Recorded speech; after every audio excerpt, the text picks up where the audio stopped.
ভর সন্ধ্যায় দুঃসাহসিক চুরি, সোনারপুরে কয়েক লক্ষ টাকার গয়না এবং নগদ টাকা উধাও। সোনারপুর থানার সাঙ্গুর গ্রামে ভর সন্ধ্যায় ঘটল দুঃসাহসিক চুরি। প্রতিদিনের মতো নিজের কাজের সকালে বেরিয়ে গিয়েছিলেন স্থানীয় বাসিন্দা সনাতন বাবু এবং তার স্ত্রী কাকলি। রাতে বাড়ি ফিরে দেখেন মেন গেট ঠিক থাকলেও ঘরের দরজা ভাঙা, আলমারি ও শোকেস তছনছ। চুরি গিয়েছে কয়েক লক্ষ টাকা সোনার গহনা এবং নগদ অর্থ। ঘটনার পর কান্নায় ভেঙে পড়েছে দম্পতি।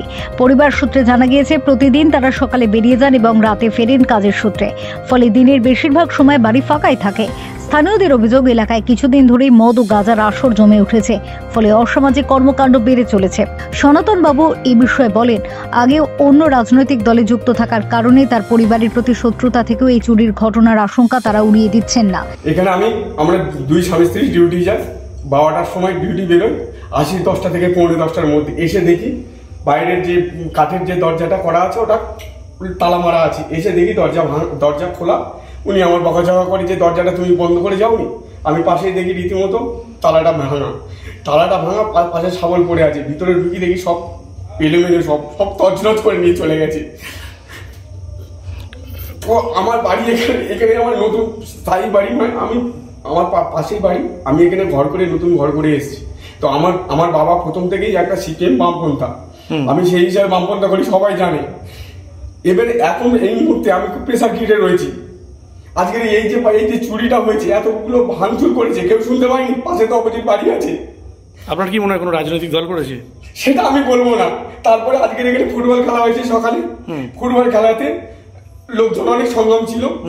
আর কিছু এখানকার স্থানীয় কিছু ছেলেরা যা অবস্থা, ড্রাগস মানে আপিং, গাঁজা থেকে আরম্ভ করে আপিং সবকিছু চলে এই রাত্রিবেলা এখানে সারাদিন।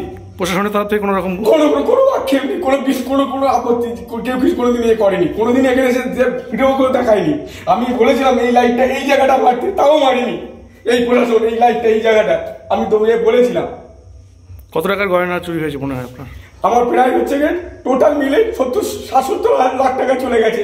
2টো চেন গেছে, একটা মিসেসের শাখা বাঁধানো গেছে, আমার বিয়ের আংটি গেছে, আমার ছেলের চেন গেছে, আমার মেয়ে কানের দুল গেছে। সবচেয়ে বড় কথা, আমার মেয়ের ছেলের অ্যাডমিশনের জন্য টাকা রেখেছি। নেক্সট মাসেই সব অ্যাডমিশন দিতে হবে, ভর্তি করতে হবে। সেই টাকাগুলো সব হিসাব করে নিয়ে চলে গেছে।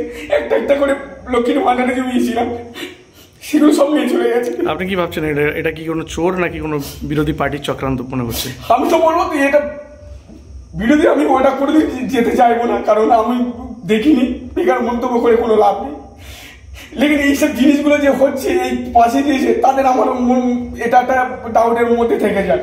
পিছনে যে উপদ্রব করে মদ গাঁজা, সেই অর্থটা আসে কোত্থেকে? এই ড্রাগসগুলো খাই, সেই অর্থটা আসে কোত্থেকে? একটা হিউজ অর্থ লাগে, সেগুলো পাই কোত্থেকে? নিশ্চয়ই আমাদের মতো এরকম সাধারণ মানুষের ক্ষতি করে আজকে ওরা কিছু করছে। প্রশাসন কোনো কিছু দেখে না? না, প্রশাসন কোনোদিন এসব নিয়ে কোনোদিন উপচাকা নেই। আমার দরজার জানলাগুলো ভেঙে গেছিল, এইসব আমি বলেছি। সেই সব কোনোদিন করতে আসেনি। এর আগে কি কোনোদিন এখানে হয়েছিল? এর আগে একটা ওখানে দোকান চুরি হয়েছিল সামনে, সুবোধ বলে একটা ভদ্রলোক, ওনার চুরি হয়েছিল। আগেও অনেক খাবার ঢুকেছিল, মোবাইল চুরি প্রচুর হয়েছে, আগেও ঢুকেছিল। তো তাড়াফাড়া খেয়ে চলে গেছে। কিন্তু স্থানীয় সব এলাকার ছেলেরা বলে সেই হিসাবে উপচাকা করতে পারেনি। প্রচুর এখানে সকাল থেকে আরম্ভ করে রাত 10টা পর্যন্ত এখানে পাত্তা চলে। এলাকায় এরকম ওরা পাত্তা খায়, আপনারা কমপ্লেন করেছিলেন এর আগে কোনোদিন? সদস্যদের বলেছেন? দেখুন দাদা, অতি সাধারণ, কারণ আমার 2টো বাচ্চা আছে। আমি কারো ঝামেলায় যেতে চাইনি। যা ডিউটি বেরোই 12টার সময় আসি। এখন কি চাইছেন? এখন চাইছি যে আমার মতো সাধারণ মানুষ না ক্ষতিগ্রস্ত হয়। আমি এটাই চাইছি। আমি তো আমার ক্ষতি হয়েছে। হ্যাঁ, দেখুন আমার কি নাম আপনার? আমার নাম সনাতন মণ্ডল। জায়গার নাম হচ্ছে দক্ষিণ সাঙ্গুর। কোন থানা এটা? সোনারপুর থানা। ইতিমধ্যেই ঘটনাস্থলে পৌঁছেছে সোনারপুর থানার পুলিশ। চলছে তদন্ত, খতিয়ে দেখা হচ্ছে রাজনৈতিক রেষারেষি থেকে এই ঘটনা ঘটেছে নাকি অন্য কোনো যোগসূত্র রয়েছে। ব্যুরো রিপোর্ট, সোনারপুর বার্তা।